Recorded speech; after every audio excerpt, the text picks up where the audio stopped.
जय जगन्नाथ। आज गोटे नुआ टॉपिक सहित आसीचु जोटा कि ना है पीपीएफ अकाउंट।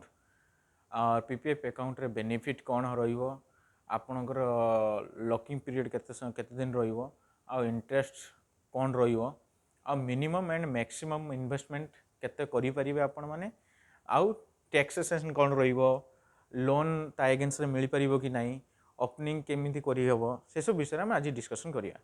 जदि वीडियोटी आपको लाइक भल लगे लाइक करूँ, सब्सक्राइब करूँ, समस्त अनुरोध आउ दया करिकी आपण भी चेक करिकी इन्वेस्टमेंट करूँ। पीपीएफ अकाउंट है पब्लिक प्रोविडेंट फंड, जोटा सबू अकाउंट भितर गोटे अकाउंट थाए ताको कहते पीपीएफ अकाउंट। आपड़ जदि कौन स्टेट बैंक कौन अन्य बैंक रे अकाउंट आपंकर अच्छी गोटे सेविंग अकाउंट अच्छी, से अकाउंट भितर गोटे अकाउंट अच्छी जोटा पीपीएफ अकाउंट। आपण पीपीएफ अकाउंट रे आपण जाइकी माने ऑनलाइन जदि बैंकिंग करुथिबे, ट्रांजैक्शन वगैरह करुथिबे, आपण सेठी जाइकी कहले से माने कहिदेबे, बैंकर कहिदेबे, अदरवाइज आपण निजे निजे सब्सक्रिप्शन करि परिबे आपण नेट बैंकिंग द्वारा। मिनिमम इन्वेस्टमेंट पर एनियम माने पर ईयर रे आपण 1.5 लाख टंका इन्वेस्टमेंट करि परिबे। पर ईयर रे आपण 1.5 लाख टंका इन्वेस्टमेंट करि परिबे।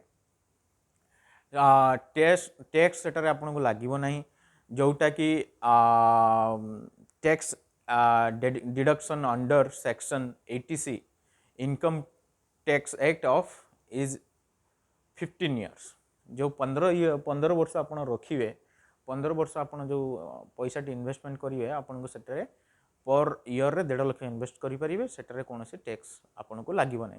जदि आप टैक्स पेयर, मुझे सजेशन करी, रिक्वेस्ट करी, आपड़ ये पीपीएफ अकाउंट रे इन्वेस्ट करूँ, जोटा आपण भल, जोटा आप जो टैक्स पेयर कर गवर्नमेंट को, से टैक्स रे एटा होची आपन टैक्स पेमेंट करते हेनी, टैक्स देते हेनी, ये पैसा रे आपण इन्वेस्टमेंट करेंगे।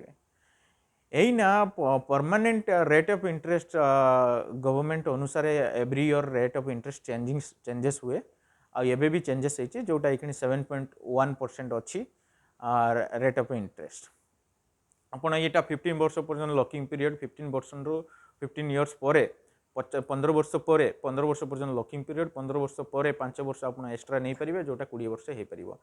आउट सबुठारु भल कथा, मिनिमम पर ईयर रे 1.5 लाख, आउ छोटू छोट अमाउंट 500 टंका आपण इन्वेस्टमेंट करें। आउ सबुठारु भल कथा है यहाँ आपंकर इंटरेस्ट रे इंटरेस्ट मिले। सपोज आप ये वर्ष भितर आउ भरी देते 1.5 लाख टंका, से 1.5 लाख टंकार सुध आर वर्ष मिल माने आर वर्ष मिल धर 7 लाख टंका भरी, धर 7,100 टंका हूँ आपंकर सुध। ता नेक्स्ट ईयर रे आप जब 500 टंका भरी कि 2 लाख भरी, 2,07,000 आपको सुध मिल। सेटा बढ़ी बढ़ी जो 15 वर्ष जाइए, से आपको कंपाउंडिंग जोटा कहते कंपाउंडिंग इंटरेस्ट, एटा है कंपाउंडिंग इंटरेस्ट। आउ गाँव में आमर समस्त कहते जो चक्रवृद्धि सुध, से हारे आपको इंटरेस्ट मिल, जोटा बहुत बेनिफिट। आउ टैक्स तो आप बेनिफिट करेंगे। सपोज आपको 15 वर्ष आप पेमेंट माने भरी चलते, 3 वर्ष भरी सारे, 3 वर्ष पर एगेन्स्ट आप जी पैसा भरी थे 25% आपको लोन अमाउंट मिल पार। आप लोन बैंक रु जापर कि आप पोस्टाल कर लोन नहीं पारे, ता एगेन्स्ट जी अमाउंट आप भरी तार 25% आपको लोन भी मिल जाव। आटा सबुठार भल सिस्टम, जोटा जो मैंने टैक्स पेयर, जो मैंने टैक्स पेयर भी नुह, एटलिस्ट मसरे जिते वर्ष भितर 500 टका इन्वेस्टमेंट करते हो, जिते छोट मोट गोटे इन्वेस्टमेंट करूँ, 15 वर्ष पर आपको गोटे बड़ बेनिफिट मिल, जो सुधे सुध मिलूँ, से तुमको बहुत भल सुविधा हम। मुझे आशा करुँच आपण भल लगी, आपण मानक पसंद आसो। आ विषय किसी जानापी कमेंट करूँ, लाइक करूँ, आमर चैनल टी सब्सक्राइब करूँ। Thank you.